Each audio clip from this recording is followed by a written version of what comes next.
চাঙ্কুক ওর সামনে টেবিলের উপরে থাকা খাবারের প্লেট থেকে একটানে হাত দিয়ে ছুঁড়ে ফেলে দিল। কোনটা ননসেন্স, আবার সেই একই খাবার। চাঙ্কুক তুমি শান্ত হও। শান্ত? মাই ফুড, রোজ এই ডিম আর স্যান্ডউইচ, এছাড়া তুমি আর কিছু বানাতে পারো না? যা ব্রেকফাস্ট বানাচ্ছ, তাই লাঞ্চে বানাচ্ছ, তাই আবার ডিনারে বানাচ্ছ। চাঙ্কুক তুমি চিন্তা করো না, আমি এক্ষুনি খাবার অর্ডার দিয়ে দিচ্ছি। তুমি জাস্ট কি খাবে তাই আমাকে বলো। কি অর্ডার? কেন? বাড়িতে চাল নেই, বাড়িতে ডাল নেই, বাড়িতে আটা, কিছু নেই বাড়িতে? তুমি রান্না করতে পারো না? তোমার অর্ডার করে তারপর আমাকে খাওয়াতে হবে? কিউটিপাইস গল্পের বিষয়টা হলো যে তেহেন এটা খুবই ধনী ঘরের ছেলে। ওর বিয়ের আগে ওর মাসিক হাত খরচই ছিল প্রায় 8,000 টাকা। বাড়ির খুবই আদরের ছেলে ছিল তেহান। বাড়ির সব থেকে ছোট ছেলেও ছিল, তাই জন্য চুলগুলো বেশি ছিল। গ্রাজুয়েশন করার পর লেজ পাকনা সবই গজিয়ে গেছিল। সারাদিন বাড়ির বাইরেই থাকতো, কখনো ক্লাবে যেত তো কখনো বন্ধুদের সাথে নাইট আউট আড্ডায় বেরোতো। বাবা মা বা বাড়ির লোকজন এইসব দেখে বিরক্তি বোধ করলেও যেহেতু বাড়ির সব থেকে ছোট ছিল তাই কেউ কিছু বলতো না। এরকম চলতে থাকে এবং একদিন চাঙ্কুকের সাথে তেহানের ক্লাবে দেখা হয়। কদিন পর পর চাঙ্কুকের তেহান একজনের সঙ্গে সেম ক্লাবে দেখা হয়, আর এতে ওদের মধ্যে একটা খুব অন্যরকম ভালোবাসার সৃষ্টি হয়। যেহেতু তেহান শুরু থেকে চোরবুলি ছিল তাই চাঙ্কুকের তেহানের এই চোরবুলি ভাবগুলো খুবই ভালো লাগতো প্রথম। যদিও চাঙ্কুক শুরু থেকেই হট টেম্পার টাইপের মানুষ, কিন্তু যেহেতু তেহানের সাথে কোনোদিনও লিভিং কোনো কিছু করেনি তাই জন্য চাঙ্কুকের এগুলোতে তেমন গা লাগতো না। প্রায় 8 মাস ধরে চাঙ্কুকের তেহান একজনের সঙ্গে মেলামেশা করে এবং একজন নিজেদের সঙ্গে শারীরিক সম্পর্ক করে। তো এই থেকে আরো ভালোবাসার সৃষ্টি হয় চাঙ্কুকের তেহানের মধ্যে। চাঙ্কুক তেহানকে ওর সাথে বিয়ের জন্য প্রপোজও করে এবং তেহানও এতে রাজি হয়ে যায়। তেহান ওর বাড়িতে গিয়ে বাবা মাকে ওর ফ্যামিলিকে এর বিষয়ে জানায়, কিন্তু ফ্যামিলি এর বিরুদ্ধে ছিল। যেহেতু তেহান আর চাঙ্কুক দুজনেই ছেলে তাই তেহানের ফ্যামিলি এটা কোনোরকম ভাবে মেনে নিতে পারছিল না যে ওদের ছেলে আর একটা ছেলের সঙ্গে বিয়ে করবে। চাঙ্কুক অনেক ছোটবেলায় বাবা মাকে জানিয়েছিল যে একটা গে, কিন্তু ওর বাবা মা এটা জেনে কোনো রকম ভাবে খুশি হয়নি। তাই চাঙ্কুকের বাবা মা চাঙ্কুকের ত্যায্যপুত্র অনেক আগে করে দিয়েছিল, আর তারপর থেকে চাঙ্কুকের বাবা মার সঙ্গে কোনো রকম যোগাযোগ নেই। আর এটা জানার পর তেহানের বাবা মা চাঙ্কুকের সাথে তেহানের বিয়ে দেওয়ার কথায় আরো বেশি আপত্তি ছিল, কিন্তু তেহান জোর জবরদস্তি করে ওর বাবা মাকে বিয়েতে রাজি করে, আর ওর বাবা মা শেষ পর্যন্ত বিয়েতে রাজি হয়েও যায়। শেষ পর্যন্ত তেহানের বাবা মা তেহানকে চাঙ্কুকের সাথে বিয়ে দেয়। আপত্তি থাকলেও তাদের কিছু করার ছিল না, যেহেতু ছেলে অতিরিক্ত পরিমাণে অবাধ্য হয়ে গেছিল। তেহানের বাবা মার চাঙ্কুকে খুব একটা পছন্দ হয়নি, যেহেতু চাঙ্কুক অতিরিক্ত বদরাগী। যদিও চাঙ্কুকের কাজটা খুব একটা খারাপ না, চাঙ্কুক একটা ফুড কোম্পানির বস। তা হলেও তেহানের ফ্যামিলির এই বিয়েটাতে মন থেকে কোনো রকম সায় ছিল না। চাঙ্কুক তেহানের 1 বছর হয়ে গেল বিয়ে হয়েছে। প্রথম কটা মাস চাঙ্কুকের তেহানের মধ্যে সম্পর্ক খুবই ভালো ছিল, কিন্তু যেমন দিন যেতে যায় তেমনি চাঙ্কুকের তেহানের সম্পর্কের মধ্যে কেমন ঘুম ধরতে লাগে। যদিও তেহান আর চাঙ্কুক একে অন্যের পরিবার থেকে দূরে থাকে, তাও তেহানের পরিবার আস্তে আস্তে চাঙ্কুকের তেহানের এই কড়া সম্পর্কের কথা বুঝতে পারে। যাই হোক, এখন আমরা আবার বর্তমানে ফিরে আসি। এতক্ষণে চাঙ্কুক তেহানকে প্রচুর মারধর করেছে। তেহান মেঝেতে বসে রয়েছে এবং তেহানের শরীরে হালকা হালকা কালো আর লাল দাগ দেখা যাচ্ছে। ইউ নো হোয়াট তেহান, তুমি জাস্ট একটা ইউজলেস পারসন। আমি তোমার সাথে আর সংসার করতে পারবো না, সো তোমার এই লাগেজ প্যাক করো আর আমার বাড়ি থেকে চলতি হও। এই বলে চাঙ্কুক রুম থেকে বেরিয়ে গেল। তেহানের শরীরটা থরথর করে কাঁপছে এবং চোখ দিয়ে একটা করে জলের স্রোত বয়ে চলেছে। তেহান কোনো মতে নিচে থেকে উঠে ওর ফোনটা নিয়ে ওর বাবা মাকে কল লাগায়, কিন্তু ওর বাবা মার কাছে কলটা ঠিক যায় না। তাই জন্য তেহান এবার ওর ঠাম্মাকে ফোন করে এবং ওর ঠাম্মা ওর ফোন কলটাকে পিক করে। ও মা, তেহান কেমন আছিস? কতদিন পর ফোন করলি রে? সব ঠিকঠাক আছে তো? আর তোর প্রতিদেবতার মেজাজটা এখন একটু ঠান্ডা হয়েছে? চিৎকার আর কান্নাকাটি করতে করতে তেহানের গলাটা বসে গেছে। থরথর করে কাঁপতে কাঁপতে তেহান বলল, চাঙ্কুক আমাকে খুব মেরেছে, মা আমাকে আসতে বললো না, মা আমাকে কল করেছে কিন্তু আর তো কল ধরলো না, ফোন করে বলো না আমাকে আসতে। চাঙ্কুক আমাকে বাড়ি থেকে তাড়িয়ে দিচ্ছে, আমাদেরকে আসতে বলো না, আর চাঙ্কুককে বোঝাতে বলো না যাতে চাঙ্কুক আমাকে তাড়িয়ে না দেয়। তুমিও বাবা সাথে আসো না, আর এসে চাঙ্কুককে বোঝানো যাতে আমাকে বাড়ি থেকে তাড়িয়ে না দেয়। অবশ্যই তুই শেষ কি বলছিস? আমি বাইরে আমার বন্ধু বান্ধবের সাথে ঘুরতে এসেছি, কিন্তু দাঁড়া, আমি তো বাবা মাকে এক্ষুনি কল করে বলে দিচ্ছি যত তাড়াতাড়ি সম্ভব তোর বাড়িতে চলে যায়, আর আমি যত মানে সম্ভব তোর বাড়িতে আসার চেষ্টা করছি, ঠিক আছে? আমি কথা করিস না বাবা, রাখ ফোনটা। তেহান কলটা কেটে দিল এবং চুপচাপ ওর বেডরুমে চলে গেল। বেডরুমে গিয়ে দেখলো চাঙ্কুক তেহানের লাগেজটা গুছিয়ে দিচ্ছে। এই দেখে তেহান ছুটে চাঙ্কুকের কাছে গেল। চাঙ্কুক, তুমি কোথায় থাকি? দেখে বুঝতে পারছো না কি করছি? তোমার লাগেজটা গুছিয়ে দিচ্ছি যাতে তোমার বেশি কষ্ট না হয় আমার বাড়ি থেকে যেতে। প্লিজ জাঙ্কুক, তুমি আমাকে বাড়ি থেকে বের করে দিও না, আমি তোমাকে রিকোয়েস্ট করছি। আমার বাবা মাকে আমি ফোন করেছি, ওরা এখানে আসছে। প্লিজ তুমি ওনাদের সঙ্গে একবার কথা বলো। বাবা মাকে দেখেছো, খুব ভালো করেছো। ওনাদের সাথে একবার আমি তোমাকে বাড়ি পাঠিয়ে দেবো। কথা বলে আছেই নাকি? তুমি কথা বলার কিছু রাখো নিতেই যান। আমাদের রিলেশনশিপ যদি খারাপ হয়ে থাকে তাহলে তো শুধুমাত্র কারণ only you, শুধুমাত্র তুমি তেইহাং। এরপরে জাঙ্কুক ওখান দিয়ে চলে গেল। এরপরে আমরা দেখতে পাই তেইহাংয়ের বাবা মা জাঙ্কুকের বাড়িতে চলে এসেছে এবং সবাই মিলে লিভিং রুমে বসে ডিসকাশন করছে। তেইহাংয়ের ঠাকুমা এখনো জাঙ্কুকের বাড়িতে আসতে পারেনি, যেহেতু একটু দূরেই ঘুরতে গেছে। জাঙ্কুক বাবা, তোমার হঠাৎ এত বড় ডিসিশনের কারণটা কি আমরা জানতে পারি? আমার ডিসিশনের কারণ? আমার ডিসিশনের অনলি একটাই মাত্র কারণ হচ্ছে আপনার ছেলে। কিন্তু বাবা, আমার ছেলে দোষ দেখি তুমি তো ওকে প্রপোজ করেছিলে বিয়ে করার জন্য, আর তুমি তো যখন ডেট করছিলে তখন নিশ্চয়ই জানতে আমার ছেলে কিরকম। তাহলে তুমি এখন কেন ওকে তাড়িয়ে দিচ্ছ বাড়ি থেকে? বলো বাবা। দোষ আপনার ছেলে অবশ্যই রয়েছে, আর তাই জন্যই আমি ওর সঙ্গে আর সংসার করতে চাই না। আমি জাস্ট ফেড অফ হয়ে গেছি ওর সঙ্গে থাকতে থাকতে। কেন? তোমরা তো একটু সময় এদিকে আমাকে জান ছিল কিছু বলতে পারতে না, এখন কি এমন হলো যে তোমরা এগুলোকে সহ্যই করতে পারছো না? আপনার ছেলে এতটাই ম্যাচিওর, এতটাই ম্যাচিওর, আমি আপনাকে কি বলে বোঝাই? আমি বিয়ের আগে বুঝতে পারিনি ওর মধ্যে একটু খামি রয়েছে, তাহলে আমি ওকে কখনো বিয়ে করতাম না। সত্যি বলছি, বিশ্বাস করুন বাবা, আমি পাগল হয়ে যাচ্ছি।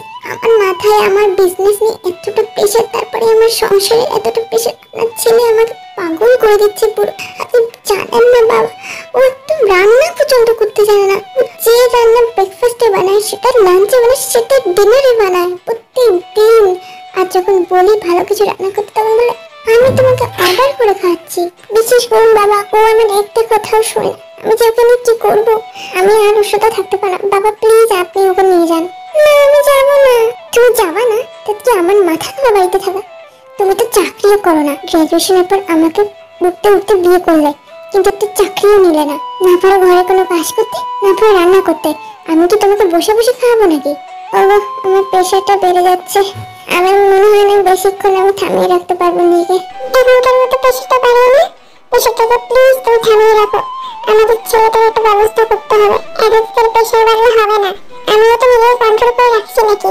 চিন্তায় আমার মাথাটা ফেটে যাচ্ছে, কি করবো বুঝতে পারছি না। কিচ্ছু বুঝতে হবে না বাবা, আপনি জাস্ট আপনার ছেলেকে বাড়িতে নিয়ে যান আপনাদের সাথে। আমি আর একটা মুহূর্ত সহ্য করতে পারছি না। আমি ওর লাগেজ প্যাক করে দিয়েছি, আপনি যত তাদের সম্ভব ওকে আমার সামনে দিয়ে দূর করে নিয়ে যান। আমি তোমার মা হই, তুমি আমার কথাটা একবার ভাববে না? আমি আপনাদের কথা চিন্তা করে বলেই আমি আপনাদেরকে রিকোয়েস্ট করছি, আপনার ছেলেকে প্লিজ আপনারা আপনাদের সাথে নিয়ে যান। এই সিচুয়েশন এর থেকে বেশি খারাপ হয়ে গেলে হয় আমি কিছু একটা করে বসবো, না আপনার ছেলে কিছু একটা করে বসবে। মা আপনি কিছু মনে করবেন না, কিন্তু আমি আপনার ছেলেকে ডিভোর্স দিতে চাই। না বাবা না, প্লিজ এরকম করো না। আমার ছেলেকে জীবন নষ্ট হয়ে যাবে বাবা, আর আমি লোক সমাজে নিজেদের মুখ দেখাতে পারবো না। বাবা আমি তোমাদের কিছু অনুরোধ করছি, প্লিজ আমাদেরকে কষ্ট দিও না। আমাদের বুকটা পুরো জলে পুড়ে ছাই হয়ে গেছে, আর কিছু নেই ওতে। আমি তো আগেই বুঝে গেছিলাম যে বিয়ে টিকবে না, তখন আমি অনেক বাধা দেওয়ার চেষ্টা করেছিলাম। তুমি আর আমার মা দুজন মিলে আমাকে চেপে ধরলে। কি করতাম বলো? আমি তো বিয়ে দিতে চাইনি ওদের, কিন্তু আমাদের ছেলে কিছু পাগল হয়ে গেছিল। বিয়েতে বাধা দিলে আমাদের ছেলে কিছু করে বসতো, কিন্তু আগের পচা পুরোনো কথা বাদ দাও, এখন কি করবে সেটা ভাবো। বাবা জাঙ্কুক, আমি আমার ছেলেকে এক মুহূর্ত এখানে রাখবো না, যেহেতু তুমি চাও না। কারণ আমি চাই না কোনো একটা অঘটন ঘটুক। আর এখনই ডিভোর্সের কথা না ভাবাই ভালো। এখন আপাতত নিজের মাথাটা ঠান্ডা করো, আর আমার ছেলের মাথাটাও ঠান্ডা হোক। বাবা এখানে ভাবার কিছুই নেই, আমি ডিসাইড করে ফেলেছি, আমি তেইহাংকে ডিভোর্স দেবো। জাঙ্কুক মুখে মানবে না এই কথা, আমি তোমাকে ডিভোর্স দেবো না। তুমি কেন বুঝতে পারছো না জাঙ্কুক? আমি তোমাকে ছাড়া থাকতে পারবো না, এক মুহূর্তও থাকতে পারবো না। জাঙ্কুক তেইহাংয়ের কোনো তোয়াক্কা করলো না।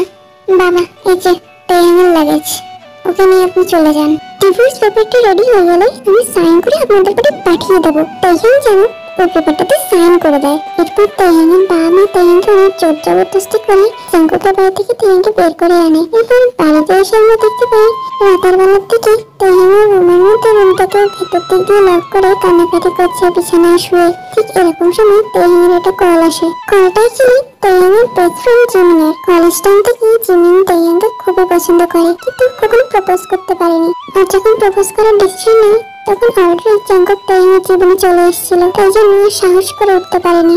জিমিনের মনে অনেকদিন ধরে একটা রাগ জুট বেঁধে রয়েছে তাইয়াং আর জাঙ্কুকের উপর। আর এখন যেহেতু জাঙ্কুক আর তাইয়াং বিচ্ছেদ হয়ে গেছে, এটা শুনে জিমিনের একটা অন্যরকমের মন মানসিকতা তৈরি হয়েছে। জিমিন যতটা জটিল মন মানসিকতার মানুষ, তাইয়াং ততটা সরল মন মানসিকতার মানুষ। তাই তাইয়াংয়ের পক্ষে জিমিনকে বোঝাটা কখনোই সম্ভব হয়নি। যাই হোক, তাইয়াং কলার আইডিটা দেখলো জিমিনের এবং কলটাকে পিক করলো। Hello Jimin. তাইয়াং, কি হয়েছে? আমি সব শুনেছি। তুই ঠিক আছিস তো? কিচ্ছু ঠিক না জিমিন, কিচ্ছু ঠিক না।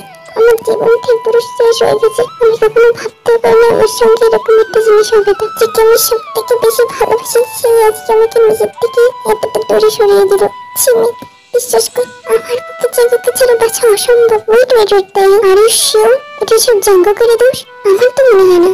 মানে তুই কি বলতে চাস জিমিন? আমি বলতে চাই তুই টুকিটাকি করলি না তো জাঙ্কুকের উপর? তুই জাঙ্কুকের উপর ওসব জাদু টোনা করে জাঙ্কুকের মন ঘুরিয়ে দেয়নি তো? দেখ জিমিন, আজকাল হাড়গিজ এসব হচ্ছে, সেই জন্যই আমি তোকে এসব বলছি। জীবন, তুই তো জানিস আমি এসবে বিশ্বাস করি না, তাহলে তুই আমাকে এসব কেন শোনাচ্ছিস? দেখ, এসব বিশ্বাস অবিশ্বাসের কথা, কিন্তু আজকাল যা হচ্ছে আমি তাই নিয়ে কথা বলছি। তোর যদি এসব বিশ্বাস না হয় তাহলে তো আমার কিছু করার নেই, বাকিটা তুই বুঝে নে। না না জীবন, আমি বিশ্বাস করছি। জীবন, সত্যি যদি জাদুঘর উপর কেউ জাদুটনা করে থাকে তাহলে তো সমস্যা। সত্যি এটা একটা বড় সমস্যা। তাহলে জীবন, আমি এবার কি করবো? তাই আমি একটা খুব ভালো জায়গা জানি, যেখানে গেলে তোর এই সমস্যার সমাধান হয়ে যাবে। কিন্তু সেখানে যেতে গেলে তোর একটা শর্ত পালন করতে হবে। সেখানে যেতে গেলে মেয়েদের মতো বসে যেতে হবে। কি বলছিস কি জীবন? কিন্তু আমি তো ছেলে, আমি কি করে বসে আসবো? কেন তুই তোর জাঙ্কুকে পাওয়ার জন্য তো এটুকু করতে পারবি না? কিন্তু জীবন, এটা কিরকম ধরনের তন্ত্রমন্ত্র? আমি তো এরকম কোনো কিছু শুনিনি কখনো। না, আমি পারবো। আমি জাঙ্কুকে সত্যি পেতে চাই। ব্যাস তাই, এটুকুই শুনতে চাই। কালকে সকাল ভোর 4টার সময় রেডি থাকিস, আমি গাড়ি নিয়ে চলে আসবো। আর বাড়ির লোকজন যেন এইসবের বিষয়ে একদম জানতে না পারে, বুঝেছিস তাই? এরপরের দিন ভোর সকাল 4টার সময় আমরা দেখতে পাই রেহান পুরো বউদের মতো রেডি হয়ে বেরিয়ে আসছে বাড়ি থেকে এবং জিমিনের গাড়ি নিয়ে ওয়েট করছে। জিমিন তাইহানকে ওর প্যাসেঞ্জার সিটে ইনভাইট করলো এবং তাইহানে বসার জন্য গাড়ির দরজাটা খুলে দিল। তাইহানের বাড়ির সবাই এখন গভীর ঘুমে মগ্ন। তাইহানের এই বাড়ি থেকে বেরিয়ে আসার বিষয়ে কেউ কিছু জানে না। বাহ তাইহান, তোকে দারুণ দেখাচ্ছে। উফ, জাঙ্কুক যে তোকে কেন ছাড়লো? থাক জিমিন, আমি ওইসব কথা নিয়ে ভাবতে চাই না। এখন যেখানে আমাদের যাওয়ার দরকার সেখানে চল। জিমিন ড্রাইভ করতে শুরু করলো। তাইহান লক্ষ্য করলো যে জিমিনের গাড়ির ফিলিং ট্যাঙ্কের উপর এক প্যাকেট কন্ডম রাখা রয়েছে। এটা দেখে তাইহানের খুবই সন্দেহ বোধ হলো। জিমিন লক্ষ্য করলো যে তাইহানের কন্ডমের প্যাকেটটাকে দেখছে। তাইহানের কন্ডমের প্যাকেটটাকে ধরতে যাবে এরকম সময় জিমিনের কন্ডমের প্যাকেটটাকে এক হাত দিয়ে পুরো ছিনিয়ে নিয়ে ওর প্যান্টের পকেটে গুঁজে দিল। জিমিন, ওটা কি? কিছু না তাইহান। জিমিন, আমি কিন্তু এটা পরিষ্কারভাবে দেখতে পেয়েছি যে এটা কি। কি ওটা তাইহান? তুমি যদি অন্য কিছু ভেবে থাকো তো তুমি ভুল ভেবেছো। এটা সেটা না যেটা তুমি ভাবছো। তাহলে এটা কি জীবন? জিমিন চুপ করে রইল। তাই একটু হলেও বুঝতে পারছি এই সিচুয়েশনটা খুব একটা সুবিধার ঠেকছে না। তাই জন্য তাইহান ওর ফোনটা বের করে ওর কন্ট্যাক্ট লিস্ট চেক করতে শুরু করে। কিন্তু এটা বুঝতে পারছে না যে ও কাকে কল করবে। ওর কলেজের যত ফ্রেন্ড ছিল ও কে জানার পরে ওর কাছ থেকে অনেক দূরে সরে গেছে। একমাত্র জিমিন ছাড়া ওর নিজের কাছের বন্ধু বলে কেউ নেই। কিন্তু এখন ওর সব থেকে কাছের বন্ধু নিজের আসল রং দেখাতে শুরু করেছে। তাই লক্ষ্যগুলো জিমিন একটা খুবই শুনশান রোডের মধ্যে দিয়ে ড্রাইভ করে তেহানকে নিয়ে যাচ্ছে। তেহান এখন খুবই ভয় পাচ্ছে। তেহানের কাছে এখন জাঙ্কুককে কল করে ছাড়া আর কোনো উপায় নেই। কিন্তু ওর মতো একটা জিনিস এখনো ঘুরছে যে জাঙ্কুক ওর উপর খুবই রাগ করে রয়েছে যদি জাঙ্কুকের কলটা না ধরে। তেহান, তুমি ফোনে কি দেখছো? কিছু না, কটা বাজে তাই দেখছিলাম। এতক্ষণ ধরে? না মানে আমি ভাবছিলাম। কি ভাবছিলে তাইয়ান? আমি ভাবছিলাম যে আমাদের আর কতক্ষণ লাগবে যেখানে আমরা যাচ্ছি সেখানে পৌঁছাতে। আরে তাইয়ান, তুমি একদম চিন্তা করো, নিশ্চিন্তে ঘুমাও। এখন আমাদের অনেক সময় রয়েছে, 2 ঘন্টা লাগবে এখন ওখানে যেতে। হঠাৎ জিমিনের ফোনটা রিং হতে শুরু করলো। জিমিনের কলটা রিসিভ করলো। হ্যালো, হ্যাঁ আমরা আসি, রাস্তায় আছি। তাইয়ানের কথোপকথন শুনে বুঝতে পারলো যে জিমিন যেখানে নিয়ে যাচ্ছে সেখানে জিমিন ছাড়াও আরো অনেকেই রয়েছে। তিনি তাড়াতাড়ি আর বেশি দেরি না করে ওর ফোনের মধ্যে দিয়ে জাঙ্কুকের কন্ট্যাক্ট লিস্টটা বের করলো এবং জাঙ্কুককে টেক্সট করে দিল। তিনি 2 মিনিট অন্তর পারপাসে তোর ফোনের দিকে দেখেছে আর চেক করছে যে জাঙ্কুকের মেসেজটা পড়েছে কিনা। কিন্তু না, জাঙ্কুকের মেসেজটা পড়েনি। জিমিনের লক্ষ্য করলো। কি ব্যাপার তাইয়ান, কি এত মন দিয়ে দেখছো? আমাকেও দেখাও। না না কিছু না। জিমিন তাইয়ানের হাত দিয়ে ওর ফোনটা ছিনিয়ে নিল। দেখি তো। আরে জাঙ্কুককে টেক্সট করছো? কি টেক্সট করেছো? Help me? কেন তাইয়ান, কিসের হেল্প? তোমার কিসের হেল্প চাই আমাকে বলো, আমরা এখানে আছি তো। নাকি তুমি বুঝতে পেরে গেছো যে আমরা কোথায় যাচ্ছি? জিমিন, হচ্ছেটা কি এসব? তুই আমাকে কোথায় নিয়ে যাচ্ছিস? আরে তেহাং, তুই নিশ্চয়ই বুঝতেই পারছিস আমি তোকে কোথায় নিয়ে যাচ্ছিস। তোর মুখটাকে তো সবই বোঝা যাচ্ছে, তাও তুই আমাকে জিজ্ঞেস করছিস। আর জাঙ্কুককে কেন তুই টেক্সট করছিস? শুধু শুধু ওকে বিরক্ত করে কোনো লাভ আছে? আর ও তোকে বাঁচাতে আসবেও না। So give up Taehyung. Jimin, গাড়ি গাড়ি দাঁড় করা, আমি এখানেই নামবো। এখানে নামবি কেন তেহাং? এখানে নেমে তুই কোথায় যাবি? এখানে কোনো গাড়ি চলাচল করে না এই রোডে। তুই না ছটফট করে বন্ধ কর তেহাং, এসব করে তোর কোনো লাভ হবে না।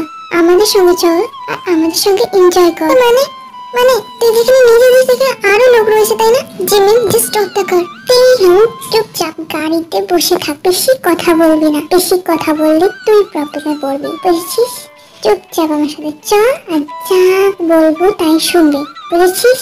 এরকম মুহূর্তে তেহাংয়ের হাত পা দুটো পুরো বাঁধা মনে হচ্ছে। ঠিক এরকম সময় জিমিন চিৎকার করে উঠলো, হোয়াট দ্য ফাক, এই গাড়িটা আমার পেছন করছে কেন তখন থেকে? তেহাং লক্ষ্য করলো জিমিনের গাড়ির পিছনে আরেকটা গাড়ি আসছে। ওই গাড়ির রংটা দেখে মনে হচ্ছে যেন ওটা জাঙ্কুকের গাড়ি। ওই গাড়িটা বারবার হর্ন দিচ্ছে, তাই জিমিন ওই গাড়িটাকে পাশ হওয়ার জন্য সাইড দিচ্ছে, কিন্তু গাড়িটা কোনো রকম ভাবে জিমিনের সাইড হয়ে পাশ হয়ে যাচ্ছে না। এটা দেখে জিমিনের আরো রাগ হচ্ছে। জিমিন চিৎকার চেঁচামেচি করতে শুরু করলো, এই গাড়িটা এরকম কেন করছে? জিমিন লক্ষ্য করলো জাঙ্কুকের গাড়ির পেছনে আরো দুখানা গাড়ি আসছে। এসব হচ্ছেটা কি? এই গাড়িগুলো কেন আমার পেছন করছে? আর এই রাস্তায় তো এত গাড়ি আসার কথা না। তেহাং, তুই কাকে কল করেছিস বল? আমি কাউকে কল করিনি জিমিন। মিথ্যে কথা বন্ধ কর, না হলে তোকে আমি দেখাচ্ছি মজা। জাস্ট এরকম মুহূর্তে জিমিনের গাড়ির সামনে একটা গাড়ি এসে জিমিনের গাড়িকে ব্লক করলো। জিমিন এমার্জেন্সি ব্রেক ক্লিক করলো এবং জিমিনের সামনের গাড়িটা থেকে একটা পুলিশ বেরিয়ে আসলো। ওই পুলিশগুলো জিমিনের গাড়ির দরজার সামনে কাছে এসে নক করলো। জিমিন কিছুতেই ওই গাড়ির দরজা খুলছে না। তেহাং, তুই এটা ঠিক করি না। জিমিন, আমি কিছু করিনি, আমি বুঝতে পারছি না এসব কি হচ্ছে। তুই সব বুঝতে পারছিস, তুই জাস্ট না বুঝে নাটক করছিস।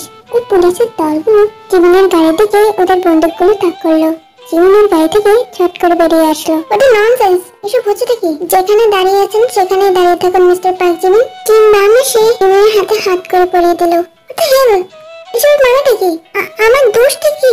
আপনার দোষটা কি সেটা আপনি জেলে গেলেই বুঝতে পারবেন। তিনি গাড়ির মধ্যে চুপচাপ বসে রয়েছে এবং বুঝতে পারছে না ওর সাথে হচ্ছেটা কি। ঠিক এরকম মুহূর্তেই জাঙ্কুক এসে তেহাংয়ের সাথে গাড়ির দরজাটা খুলে তেহাংকে একটা গাড়ি থেকে বের করলো। জাঙ্কুকের চোখ থেকে পুরো রাগ ঠিক রয়েছে। মিস্টার জন, আপনি নিশ্চিন্ত বাড়ি যান, এখান থেকে আমরা সব সামলে নেবো, আপনি একদম চিন্তা করবেন না। Thank you so much mister ma'am, আপনি আমার অনেক হেল্প করলেন। এটা তো আমাদের ডিউটি মিস্টার জন। যাই হোক, সেফ ড্রাইভ মিস্টার জন। আমরা এখন চললাম। অফিসাররা জিমিনকে নিয়ে ওখান দিয়ে রওনা দিল। পুরো রাস্তায় ড্রাইভ করার সময় জাঙ্কুক এক ফোঁটা কথা তেহাংয়ের সাথে বলেনি। তেহাং কোনো প্রশ্ন করলেও জাঙ্কুক তার উত্তর দেয়নি। বাড়ি পৌঁছানোর পর জাঙ্কুক তেহাংকে হাত ধরে টেনে ওর গাড়ি থেকে বের করে আনলো এবং তেহাংকে সোজা ওর বেডরুমে নিয়ে গেল। জাঙ্কুক তেহাংকে জোরসে খাটের উপর ফেলে তেহাংয়ের হাত দুটোর মাঝখানে বন্দি করে নিল এবং তেহাংয়ের মুখটা চেপে ধরলো। কেন? কবে কবে তুই নাচিয়ে রবে তেহাং? কবে? আর কত টেনশন দিবি তুই আমাকে? জাঙ্কুক, আমার কথাটা শোনো একবার। জাঙ্কুক তেহাংয়ের পোশাকটা লক্ষ্য করলো। এসব কি তেহাং? এসব তুই কি পরে রয়েছিস? তেহাং, তুই কি জিমিনের সাথে বিয়ে করতে যাচ্ছিলিস? না জাঙ্কুক, তাহলে এটা কি? কেন তুই এরকম পোশাক পরে রয়েছিস? জাঙ্কুক, আমার কথাটা একবার শোনো তুমি। জাঙ্কুক, আমার লাগছে, প্লিজ আমার গাড়িটা ছেড়ে দাও তুমি। না, ছাড়বো না। আগে তুই বলবি যে তুই জিমিনের সাথে কোথায় যাচ্ছিস নিজের মুখ দিয়ে। জাঙ্কুক, আমি সব বলবো, কিন্তু প্লিজ আমাকে ছেড়ে দাও। আমার খুব কষ্ট হচ্ছে। আমারও কষ্ট হচ্ছে, তোরও কষ্ট হওয়া উচিত। জাঙ্কুক, আমি ভেবেছি যে তোমার পর কেউ কালো জাদু করেছে আমাকে ছিনিয়ে নিয়ে যাওয়ার জন্য। তাই জন্য জিমিন আমাকে বলেছে যে একটা ভালো জায়গা জানি যেখানে গিয়ে এই সমস্যার সমাধান হতে পারে। তাই আমি ওর সাথে এরকম পোশাকে গেছি, কিন্তু আমি বুঝতে পারিনি যে অন্য মতলবে আমাকে কোনো খারাপ জায়গায় নিয়ে যাচ্ছিল। জাঙ্কুক, আমি তোমাকে এই জন্য কলও করেছিলাম, কিন্তু তুমি আমি তোমাকে টেক্সটও করেছিলাম, তুমি আমার মেসেজগুলো পড়োনি। জাঙ্কুক তেহাংয়ের মুখে চড় মারলো। তোর প্রত্যেকটা মুহূর্তকে আমি লক্ষ্য করে তেহাং, প্রত্যেকটা মুহূর্তকে। জাঙ্কুকের ঠোঁটটা তেহাংয়ের ঠোঁটের সাথে ছোঁয়ালো এবং তেহাংকে কোলে করে ওয়াশরুমে নিয়ে গেল। ওয়াশরুমে গিয়ে জাঙ্কুক ওর শাওয়ারটা ছেড়ে দিল। শাওয়ারের ঠান্ডা জল দুজনকে পুরো ভিজিয়ে দিতে শুরু করলো। জাঙ্কুক ধীরে ধীরে তেহাংয়ের কাপড়টা ওর পায়ের উপরে তুলতে শুরু করলো এবং তেহাংয়ের ঠাই ওর হাতটা বোলাতে শুরু করলো। জাঙ্কুক তেহাংয়ের ঠোঁটটা দানবের মতো কামড়াচ্ছে এবং তেহাংয়ের ঠোঁটের ফাঁক দিয়ে ব্যথার আওয়াজ বেরোচ্ছে। জাঙ্কুক, আমার খুব ব্যথা করছে, প্লিজ ছেড়ে দাও আমাকে। তেহাংয়ের কোনো কথাই জাঙ্কুকের কানে যাচ্ছে না। শুধু তেইহানের ব্যথার আওয়াজটুকুই জাঙ্কুকের কানে যাচ্ছে। জাঙ্কুক ধীরে ধীরে তেইহানের জামা কাপড় খুলে দিল এবং নিজের জামা কাপড় খুলে ফেললো। এরপরে আমরা দেখতে পাই জাঙ্কুকের তেইহান ওদের বিছানায় শুয়ে রয়েছে। বিছানার চাদর পুরো ভিজে গেছে। জাঙ্কুকের তেইহান দুজনেই সারাদিন ধরে একে অন্যের সঙ্গে অবিরাম শারীরিক সম্পর্ক করেছে, তাই দুজনেই ক্লান্ত হয়ে গেছে। তেইহান জাঙ্কুকের হাত দুটোর মধ্যে বাচ্চাদের মতো শুয়ে রয়েছে এবং জাঙ্কুক ওর হাত দুটো দিয়ে তেইহানকে জড়িয়ে ধরে রয়েছে। তেইহান, আই এম সরি, আমি তোমার সঙ্গে একটু বেশি করে ফেলেছি। আমি এই কটা মাস সত্যি তোমার উপর অতিরিক্ত অত্যাচার করেছি। আর আজকে যে মেয়েকে তোমার সাথে দেখি আমি নিজে কন্ট্রোল করতে পারিনি। আমি খুবই আপসেট হয়ে পড়েছিলাম। জাঙ্কুক, তুমি কি করে জানলে যে আমি যে মেয়ের সাথে ছিলাম? তেইহান, আমি তোমার ফোন হ্যাক করেছিলাম। এটা অনেক দিন হয়ে গেছে। আজকে যখন তুমি ভোর সকালে আমাকে কল করেছিলে তখন আমি ঘুমাচ্ছিলাম, তাই ওটা পিক করতে পারিনি। কিন্তু কিছুক্ষণ পরে যখন আমি ঘুম থেকে উঠি তখন আমি তোমার ফোনের লোকেশনটা চেক করি। আর এই লোকেশনটা দেখে আমার খুবই অড লাগে, কারণ এই লোকেশনে সচরাচর লোকেরা যায় না, একমাত্র ক্রিমিনালরা বেশি যায়। এটা দেখার পর আমি এক মুহূর্ত সময় নষ্ট করিনি। তাই আমি একটা কথা বলি, এখন ম্যাচিওর হয়ে যাও, মানুষকে এত বিশ্বাস করো না। নিজের কাঁধে দায়িত্ব পালন করতে শেখো। এখন তুমি সংসার জীবনে চলে এসছো। এখন আগের মতো জীবন করতে চাইলে আমি তোমাকে সেটা প্রোভাইড করতে পারবো না। আমি চেষ্টা করবো যাতে তুমি যতটা ফ্রি ফিল করো। দেখো তাই তুমি যদি বুঝতে না পারো তাহলে আমরা একটা বেবি অ্যাডপ্ট কি করে করবো? ওয়েট, মানে যেমন তুমি আমাকে ডিভোর্স দেবে না? না, কেন দেবো ডিভোর্স? তুমি সত্যি ডিভোর্স দেবে না? বললাম তো না। তাহলে তুমি ডিভোর্স চাও? দেখেন তুমি তো আমাকে পুরো ক্রিমিনাল বানিয়ে দিচ্ছ। আমি এতটাও খারাপ না যে তুমি ভাবো আমার বিষয়। আমি তোমাকে ফার্স্ট চান্স বা সেকেন্ড চান্স তো দিতেই পারি, রাইট? তুমি কতটা ট্রাই করছো এটার উপর ডিপেন্ড করে। জাঙ্কুক, তুমি বিশ্বাস করো, আমি একটা বেটার পার্সনে পরিণত হব। আই নো তেইহান, আমি তোমাকে সত্যি বিশ্বাস করি, তাই তোমাকে চান্স দিয়েছি।